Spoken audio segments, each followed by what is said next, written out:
noticed I matched the new set. You did? It wasn't planned. It wasn't planned. I love this, by the way. It looks fantastic. Oh, thank you. Like I've had it. It's really nice. It does. So tell us a bit about your new show. It's a one-woman show you're taking around the country. Yes, it's a one-woman play. There is music in it. I co-wrote it with Terry Ronald. Wow. And it's about a character called Stephanie Canworth, and she's got her own lingerie company. She's very successful. She's on business. The whole play is set in a hotel room. She's actually on a business trip. She's married to a guy named Paul, who's lovely, a very solid relationship. They haven't got any kids yet. And she thinks she's happy with him, but she gets a message on Facebook. She gets poked by her first love, and it gets her thinking, and she's talking to the audience.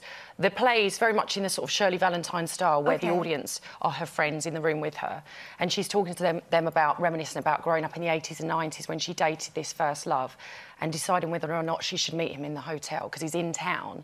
And he says, I can come and see you. So she could get away with it if she wanted to. Yeah, it's about temptation, whether she would. And I got the idea from talking to lots of my girlfriends. And you know what it's like when you're with a group of girls and you've had a glass of wine. You talk about relationships. And this actually happened to one of my friends. A guy got in touch. So it's not your life? No. This isn't based on my life. This is a character. I mean, when I'm acting the play, the emotional side of it, I do have to dig deep. You know, as an actress, you do. And I draw on my own experiences. And it is all about first love, heartbreak, and the emotional roller coaster that we go through as women and men, and sometimes the cause of it. Damn you. But yeah, so it's all about that, and it's about temptation of what you would do in that situation. And is it set to music as well, Dan? It's got like there's a soundtrack 80s and to 90s, it. Isn't it? It's set in the 80s and 90s. Yeah, well, it's set in. It's actually set now, but I'm talking about the 80s and 90s. Oh, there we go. I've taken sort of iconic songs from the 80s and 90s, stripped them down, changed them.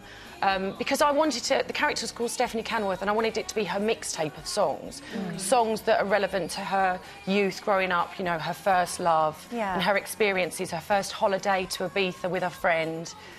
So, yeah, it's fun. You did tell me on a Sunday as well, didn't you? I did, yes. Is that a one-woman show? Yes. So it's a sort of... You're no stranger to it, are you? Well, I did that in 2003. That's the Andrew Lloyd Webber production. And...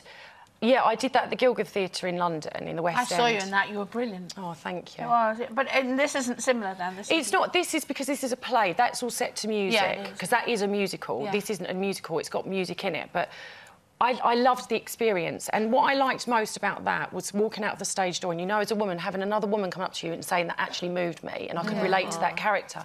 And I just felt there wasn't anything like that now. There's nothing for our generation, you know. There was Shirley Valentine. We had Shirley Valentine. My mum loved Shirley Valentine, the movie. Is there someone in it who tells you he loves you because of your cellulite, then? Like Shirley Valentine. There's a lot of funny little moments in it, but it's funny, it's sad, and it'll leave you thinking. And I can't tell you whether or not she meets up with him. You have to come and see it. And it's interesting. Before we came on air, we put a little call out, obviously, to all our viewers, just to see, you know, what their experiences were of exactly that sort of thing. We've had some really interesting comments that, and really different ones as well. Lisa said, "This is all about first love." You said you'd change the name. Oh, sorry. Me and my husband were high school sweethearts. We got engaged when I was 14. I'm a bit young. But my mum thought we were getting too serious and split us up. 18 years later, I saw him walk past my house, so I followed him for a couple of weeks before I got the courage to say anything. We've now been married for 9 years this year. Isn't that good? However, Ingrid got in touch. She's not seeing him as well. I remembered this time. OK, I got back in touch with my first love on Facebook after 13 years of no contact. He promised me the world. The first 3 months were amazing, and after a dodgy year, he left me and broke my heart all over again. They are an ex for a reason. Don't go back. Leave the past in the past. Well, there you go. Well, see, it's 50-50. It's like sliding doors. It can and it can't work. I just looked before I came on, didn't I? You did? You had a little... There was, you know, the one that got away. We always got the one that got away. We've all got one, haven't we? And I was going to do it the night before I got married, but I thought someone's going to check my history on my thing, so I borrowed a mate's phone just now. Did I make the right decision or what? Let me tell you. So you're taking this on tour? Yeah. that. So the only thing is, with taking a one-woman show on tour, is it not going to be a bit lonely? Well, it is, you know, I mean, obviously when you're on stage, you've got nowhere to hide. So that part of it is you're very exposed and it's quite daunting. But yeah, I'm touring, but I've got my daughter. She's only in nursery 2 days a week. She's 3, so she'll come and stay with me for a couple of nights a week. Yeah, so but I'm quite looking forward to it because I've never actually toured before. I did the Strictly Come Dancing Arena tour, and I loved that. But I've never toured. I've only ever done West End, so it'd be nice to go out. I'm looking forward to it. And you've co-written this, haven't you? Yes. So actually, if you go wrong, you could just change the words. Do you know what? Everybody says this to me, but you can't because of the lighting cues and the sound cues. So I really can't. I wish I could. It would make it so much easier. Because presumably it's just you, not Haven't a big got any cast. Oh, we'll come and see you.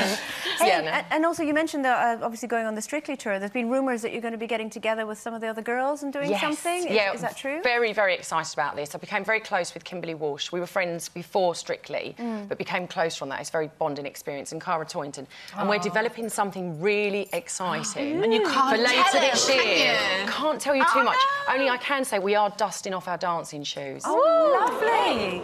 Do you miss it once you stop? Because everybody says once the tour's over, they feel a bit lost. Well, we do, all of us, and we're close friends, and we just sat talking about it over dinner. We were like, we just miss the dancing. It's such a nice feeling, isn't it? It's the best feeling in the world. So, yeah, so we're creating something. Have you watched it this year? Yes, I loved it. I thought it was brilliant. Did you think the ending was right? Perfect ending. Really? Abby was amazing. Yeah, I did too. Naturally gifted in dance. Beautiful. Yeah, beautiful, stunning, and lovely. She's lovely. Well, Some Girl I Used to Know, which is the name of the show. It's going to be touring from the 30th of January, so not long. Not long now, word. yes. And tickets are available on somegirliusedtoknow.com. Oh, right, OK. Denise Van Outen, everyone.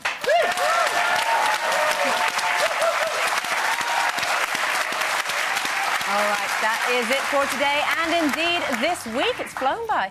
Make sure you're with us on Monday for a new week with the Loose Ladies. Kay, Lisa, Jane and Nadia will be here. Have a lovely weekend, whatever you're up to. Bye for now.